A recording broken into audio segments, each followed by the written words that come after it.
Um bom dia, que a graça e a paz do Senhor Jesus Cristo alcance o seu coração, o seu lar, nessa manhã de domingo tão abençoada por Deus.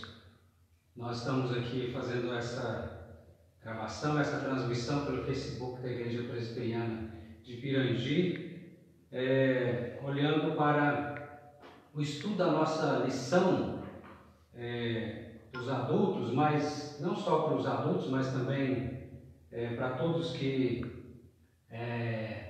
querem ser abençoados pela palavra de Deus. Nossa lição de número 11 vai falar sobre questionamento de um adolescente. O texto básico da lição é 2 Crônicas, capítulo 34, versículo 3. 2 Crônicas 34, 3 diz assim: Porque no ano do seu reinado, sendo ainda moço, começou a buscar o Deus de Davi, seu pai, e no 10º ano começou a purificar Judá e Jerusalém dos altos, dos postes ídolos e das imagens de escultura e de fundição. Aqui falando com relação ao rei Josias, que bem jovem começou a reinar sobre Israel. Muito bem, o objetivo da nossa lição é reconhecer a importância do lar para a fase da adolescência. Reconhecer a importância do lar para a fase da adolescência. Adolescência, vocês sabem, é um tempo muitas vezes, para uns nem tanto, mas para outros conflituoso, né?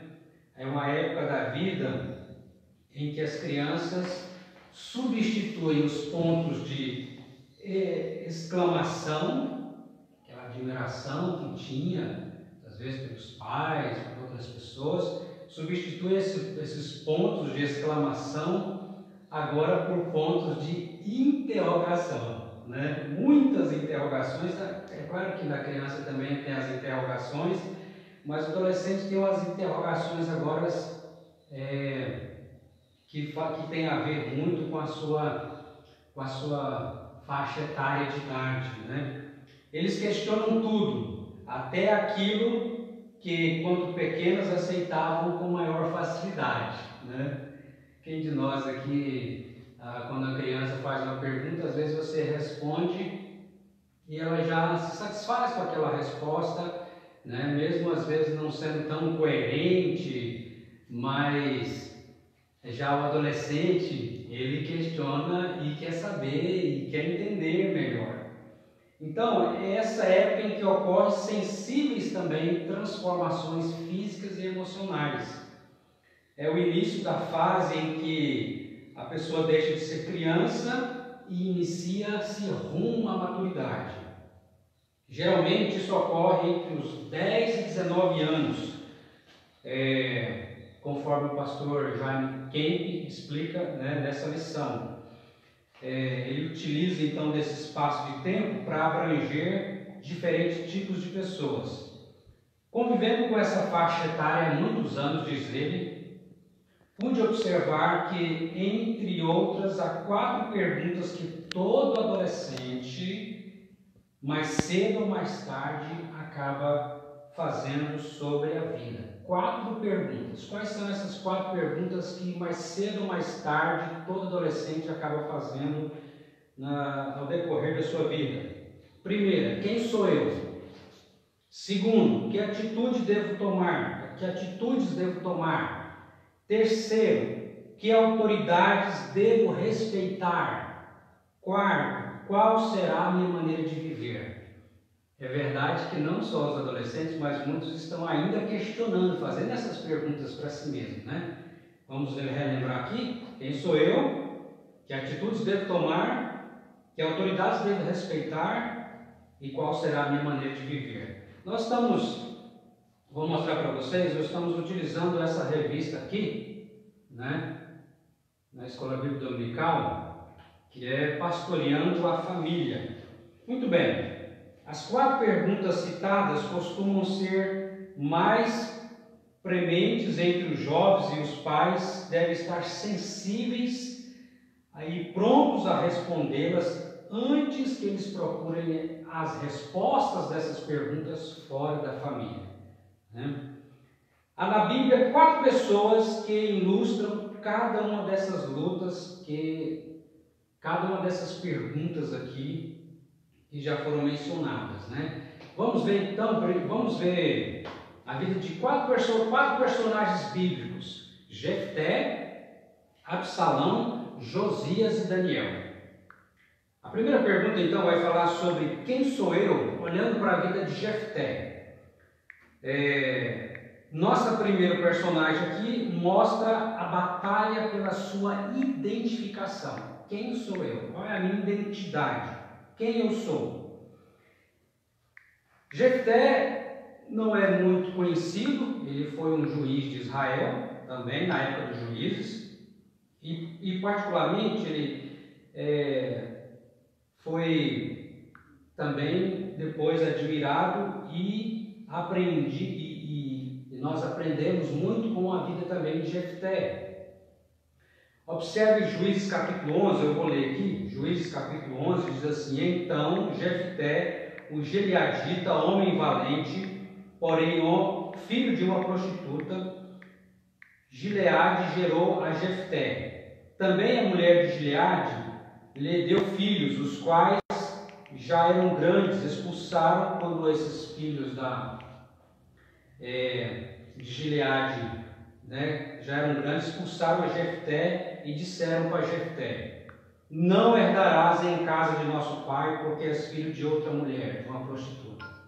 Então Jefté fugiu da presença de seus irmãos e habitou na terra de Tobi, e homens levianos se ajuntaram com ele e com ele saíram. Olha o drama desse jovem chamado Jefté, filho de uma prostituta. Os irmãos então não aceitam ele na casa do pai e o expulsam, e ele tem que perambular, e assim ele junta com homens levianos. Vejam como alguns fatos da vida de Jefté demonstram a sua procura por identidade. Ele viveu uma crise de identidade. Quem sou eu? Ele teve um pai infiel. Esta é uma das marcas mais profundas e duras que os pais podem impor aos filhos: a infidelidade conjugal, ou a infidelidade em vários aspectos, né? Sua mãe, a mãe de Jefté, é uma prostituta. É bem provável que intimamente Jefté sentisse vergonha pela vida que sua mãe levava. Foi criado em um lar onde não era querido. Vivia em um ambiente sensível, prejudicado por ressentimentos, amarguras, e foi contaminado por esse ambiente. Foi expulso de casa e encontrou pessoas que o aceitou fora de casa. Infelizmente, não pessoas, né, boas, mas levianas. Descobriu sua própria identidade junto a um grupo de homens levianos, ou seja, barderneiros, né, que faziam coisas erradas. Esse grupo que ele encontrou. Não obteve o apoio dos pais em sua luta por encontrar sua identidade pessoal. É por isso que eu quero chamar a atenção dos pais para a verdade que, se não aceitarmos e amarmos nossos filhos, certamente eles procurarão quem o faça fora de casa. Aqui nós já aprendemos uma séria lição, muito importante para as nossas vidas como pais, como famílias. Nossos filhos precisam de aceitação no lar. Se eles não tiverem aceitação no lar, eles vão procurar fora de casa. É uma triste realidade, mas muitos dos filhos buscam nas drogas, no homossexualismo, na marginalidade, o que não encontraram em seus lares: a aceitação. O que fazer? Como fazer? Bem, como posso sugerir algumas atitudes que acredito que possam ajudar?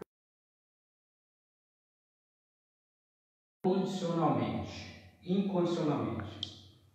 Deixe claro para ele ou para ela que não precisa lutar para merecer ser amado, né? Que não precisa de fazer alguma coisa para merecer o amor do pai ou da mãe, mas ame incondicionalmente. Até porque nós somos amados assim por Deus, né, de maneira incondicional. Deus não diz assim, ó, você faça isso que aí eu vou te amar. Deus nos ama apesar dos nossos pecados. Mesmo ao pecarmos, Ele nos corrige, nos disciplina porque Ele ama. Mas Ele não nos deixa de amar. Uma vez filhos de Deus, para sempre filhos de Deus. Uma vez que os nossos filhos também são nossos filhos, para sempre nossos filhos. Então, amemos a eles incondicionalmente. Dê chance para o seu filho e para a sua filha errar e crescer com o seu erro, com o erro que eles vão cometer. Não cobre demais, porque você e eu também já erramos, e erramos muito. Ajude o seu filho ou a sua filha a encontrar suas próprias respostas e a tomar suas decisões. Não queira fazer tudo por ele ou por ela. Entenda que às vezes ele reage negativamente apenas por não saber como agir. Ainda está procurando se encontrar. Admita que você não possui todas as respostas, né? Nós precisamos também ter essa consciência. A gente não vai ter todas as respostas. E a gente pode dizer isso também, eu não sei, né? Nós não sabemos de tudo. Reconheça a sua falha quando ocorrer. Isso será de imenso valor para destruir barreiras. Uma das coisas que constrói barreiras é quando a gente é falso, hipócrita e quer mostrar uma coisa que não somos. Pelo contrário, nós precisamos de fato ser transparentes e mostrar que também somos pecadores e falhamos, erramos, e quando a gente errar, reconhecer o erro e pedir perdão. Isso é saudável. Não é saudável a gente querer ficar justificando os nossos erros, como se a gente não errasse, como se a gente não fosse pecador. Nós também, pais, somos pecadores, nós erramos também. E quando os nossos filhos veem isso, eles vão de fato perceber que isso é saudável. Papai e mamãe também erram, mas eles pedem perdão, eles reconhecem o seu erro, isso é bom. Seja tratável, amigo, acessível. Faça com que seu filho possa recorrer a você sem receios. Não corte a comunicação com seus filhos. E se você perdeu a comunicação com seu filho ou filha, restaure. Essa comunicação precisa estar sempre aberta. Eles têm que precisa ser acessível. Nossos filhos precisam ter a oportunidade de encontrar em nós um coração aberto e acessível para que eles possam conversar, dialogar. Ajude seu filho ou a sua filha a saber e reconhecer as qualidades de um bom amigo. Um bom amigo. O que é um bom amigo? Ensine para eles o que é um bom amigo. Porque esses amigos ou amigas muitas vezes serão a maior influência na vida deles nessa fase. Os amigos têm grande influência na vida dos nossos filhos na fase da sua adolescência. Antes de passarmos à próxima indagação do adolescente, quero ressaltar algo mais sobre Jefté. Muito importante e maravilhoso isso aqui. Apesar da vida turbulenta que ele teve em sua adolescência, podemos encontrar também Jefté lá em Hebreus capítulo 11, citado na galeria dos heróis da fé. Isso demonstra que por mais tempestuosa e dura que possa ter sido a adolescência, Deus pode reerguer e transformar esse adolescente em alguém forte, amado e útil para os que o rodeiam e para o reino de Deus. Olha que bênção, né? Jefté sofreu toda essa crise de identidade, mas superou, cresceu, foi um juiz em Israel. Deus o usou para abençoar a sua nação e ele é citado em Hebreus capítulo 6, na galeria dos heróis da fé. Então, meus queridos, Jefté se encontrou, né? Ele teve pela graça de Deus a resposta dessa sua indagação: quem eu sou? A Apesar de ter uma mãe prostituta, apesar de ter sido rejeitado pelos irmãos, sido expulso de casa, mas Jefité se encontrou em Deus e a graça de Deus o alcançou e ele foi uma bênção para a sua nação, para o povo de Israel, sendo juiz de Israel. Mesmo com as suas falhas, mas ele é citado lá em Hebreus capítulo 11, a galeria dos heróis da fé. Eu quero aqui chamar a atenção de algo muito importante para nós também, que nossos filhos precisam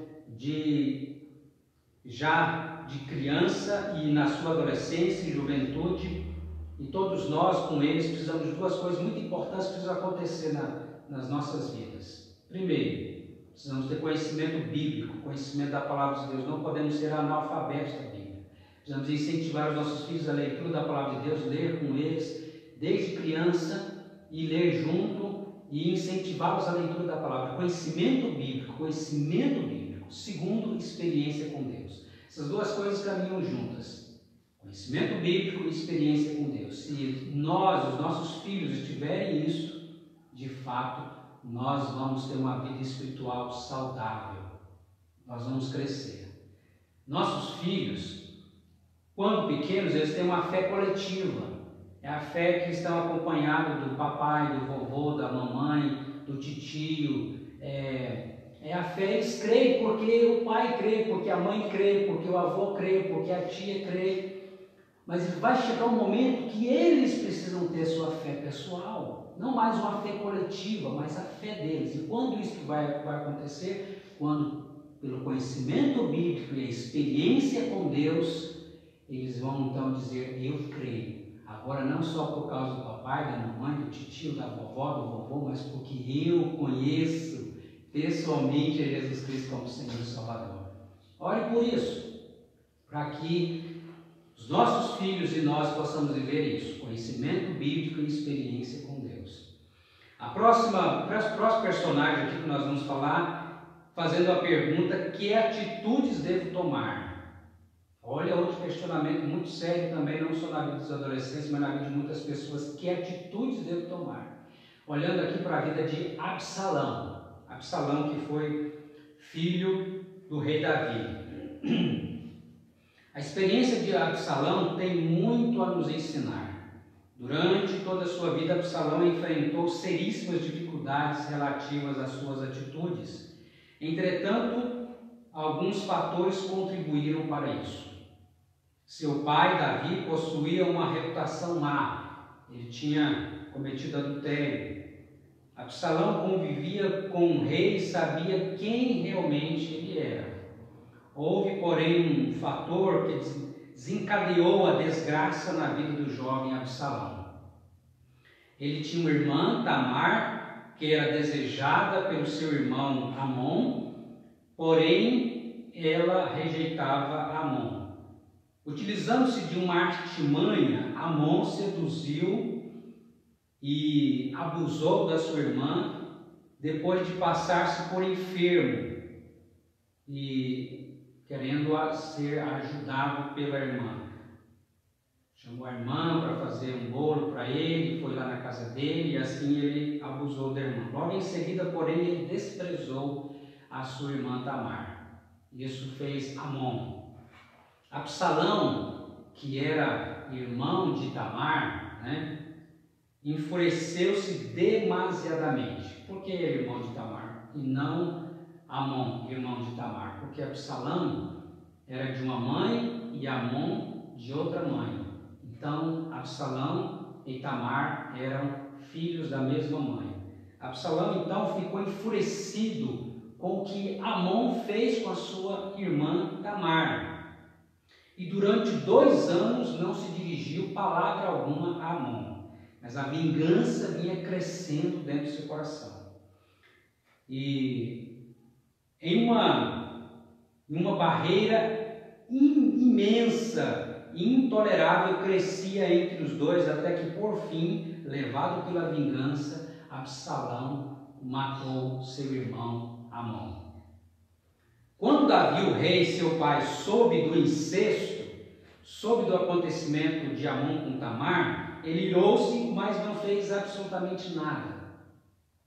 Absalão, sim, confuso sobre qual atitude tomar, decidiu pelo pior, decidiu matar seu irmão.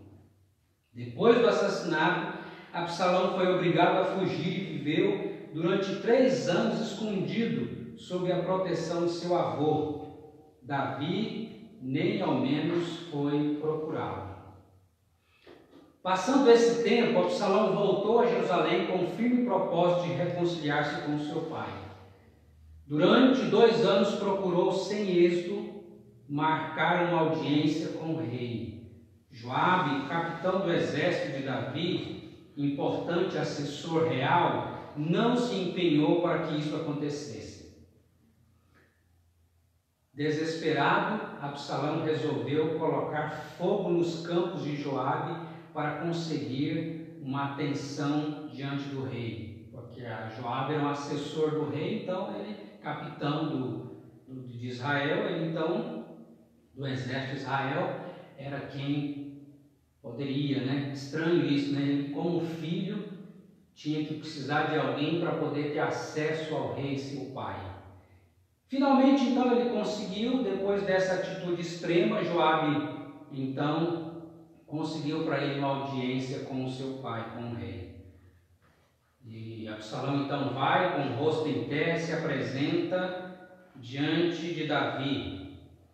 Davi apenas o beijou, sem nem ao menos mencionar o assunto que tanto afligiu a vida do filho e da família, especialmente Absalão e Tamar.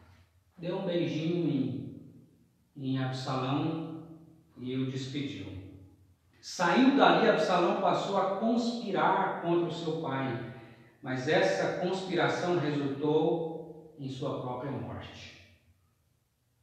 E aí, meus queridos e queridas, o que os pais aprendem com o drama vivido por Absalão? Se alguém necessitou de reconciliação e perdão ao regressar para sua casa, esse alguém foi o filho pródigo. E lemos na passagem tudo isso. Lembra do filho pródigo lá em Lucas capítulo 15?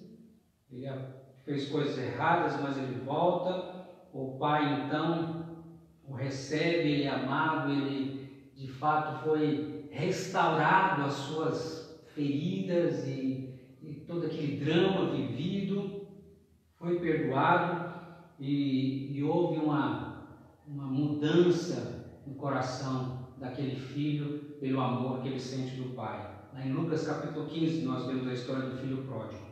Absalão, porém, tentou reconciliar-se com seu pai, mas Davi estava muito preocupado com as suas próprias realizações profissionais e não soube tratar adequadamente do problema de seu filho.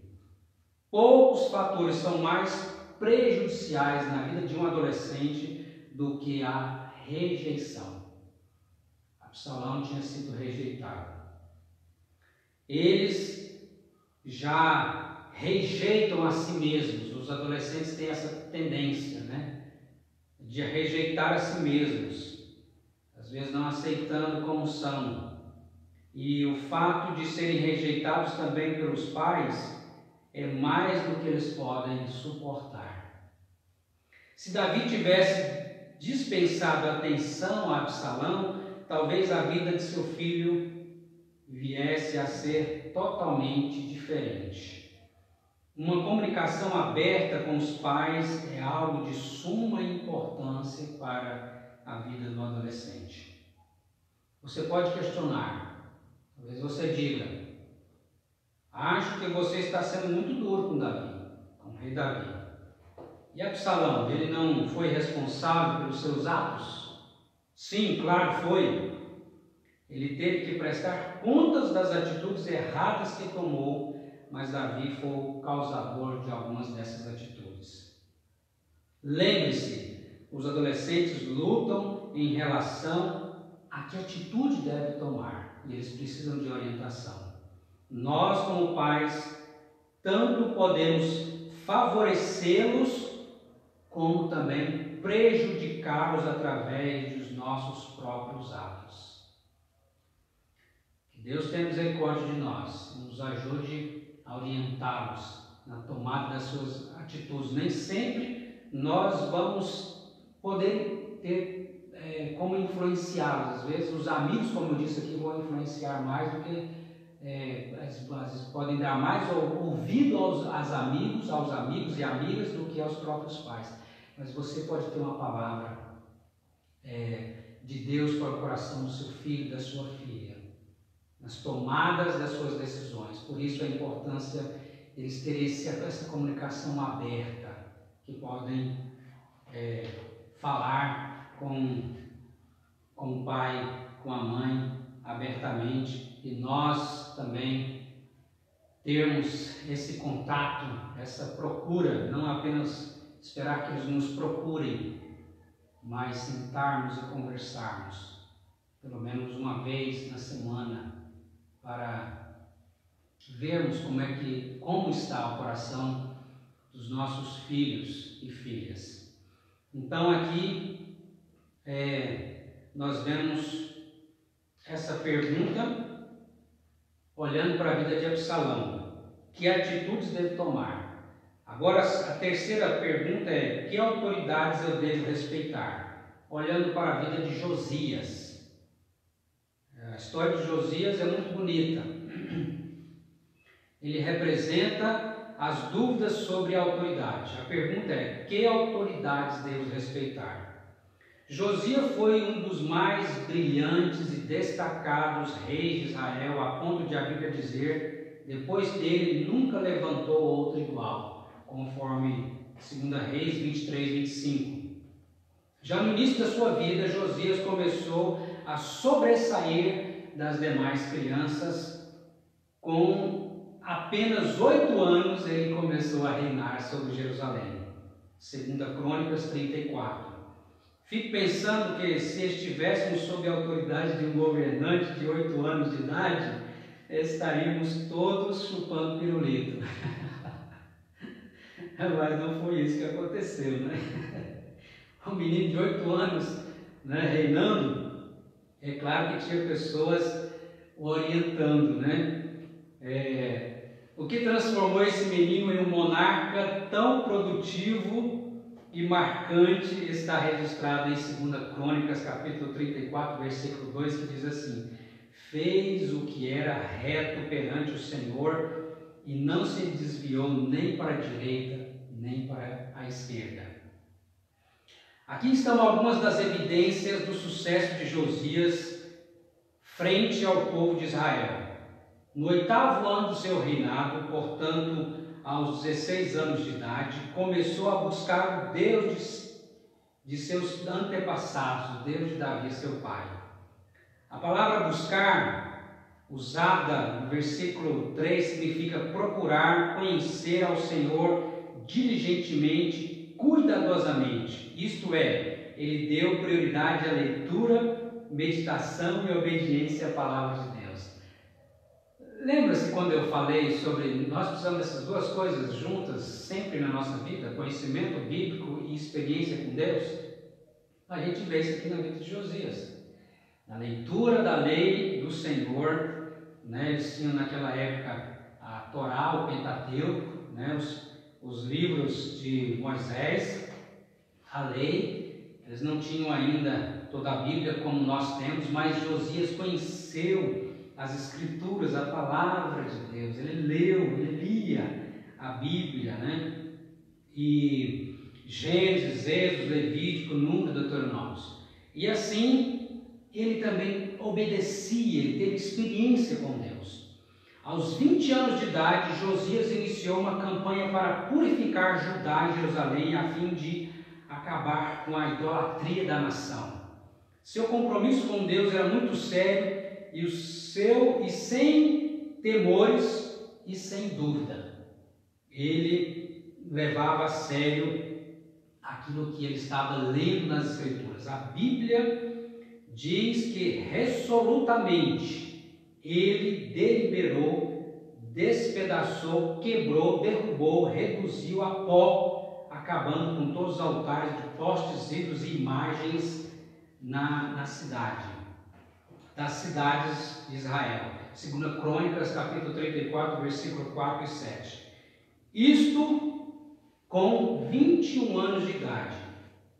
Mas ele fez ainda mais. Ele restaurou a casa do Senhor, reformou, conforme o versículo de número 10, capítulo 34, 2 Crônicas.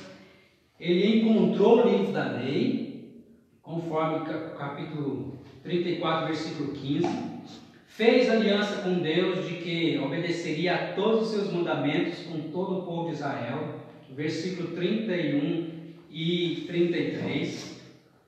Fico abismado com as atitudes amadurecidas de Josias e, baseando nisso, cheguei a pensar: seu pai e seu avô deveriam ter sido homens irrepreensíveis. Mas que engano, não foi. O pai e o avô de Josias foram homens maus. Vejamos isso, Manassés, em 2 Crônicas, capítulo 33, versículo 1 e 3, lemos que Manassés reinou 55 anos em Israel e fez o que era mal perante o Senhor. Realmente seu reinado foi desastroso. Vivia segundo as abominações dos gentios, tornou a edificar os altares a deuses, queimou seu próprio filho como oferta aos deuses. Praticava feitiçaria, consultava necromantes e feiticeiros. E era feiticeiro também, esse era Manassés. Colocou na casa de Deus uma imagem de escultura. Na casa de Deus, Manassés colocou uma imagem de escultura que ele esculpiu. Amon, o pai de Josias, reinou em Jerusalém por 2 anos e também fez o que era mal perante o Senhor, como fizera seu pai Manassés.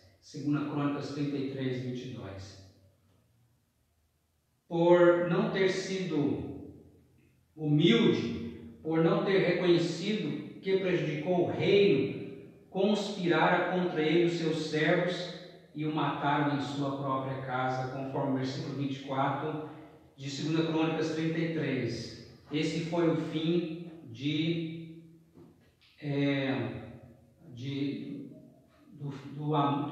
Amon, pai de Josias. É provável que o menino Josias, olha os exemplos que Josias teve, Manassés, o avô, terrível. Amon também, seu pai, terrível. É provável que o menino Josias tenha sido um dos adolescentes, um dos espectadores de toda essa situação vivida. Ele viu isso, quem sabe ele viu a própria morte de seu pai. Como alguém, tendo um passado assim, pode tornar-se uma pessoa com tanto valor, comprometida com Deus, desempenhando um governo tão responsável?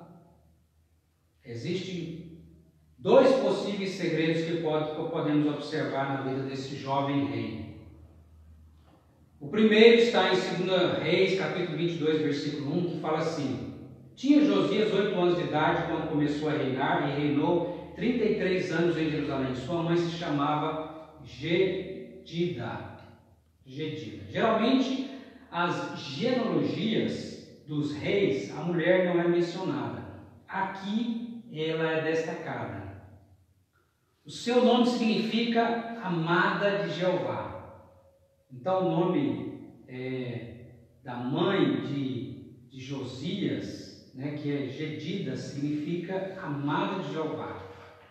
Creio que essa santa mulher exerceu uma influência extremamente benéfica nos primeiros anos da vida e do reinado de seu filho. E foi exatamente nessa época que Josias aprendeu a submeter-se às autoridades de seus pais, habilitando-se desde cedo a buscar e a honrar ao Senhor.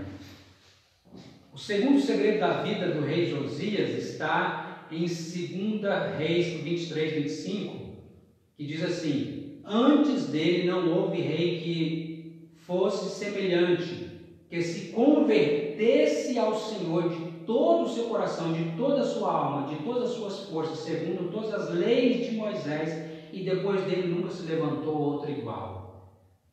Gostaria de recordar que o jovem Josias tinha apenas 16 anos de idade e era submisso à liderança da palavra de Deus na sua vida.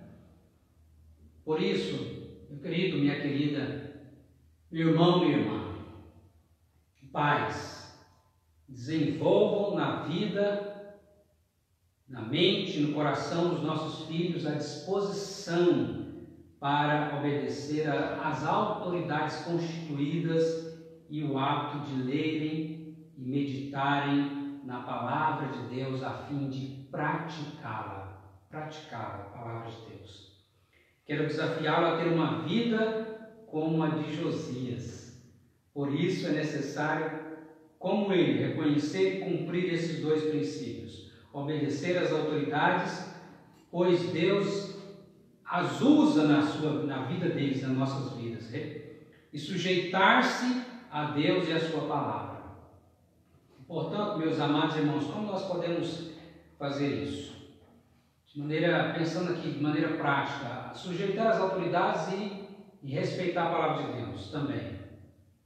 Precisamos aprender desde cedo, ensinar aos nossos filhos o respeito, aos pais, aos avós, às autoridades constituídas, seja na igreja, seja fora da igreja, autoridades constituídas por Deus sobre a nossa vida.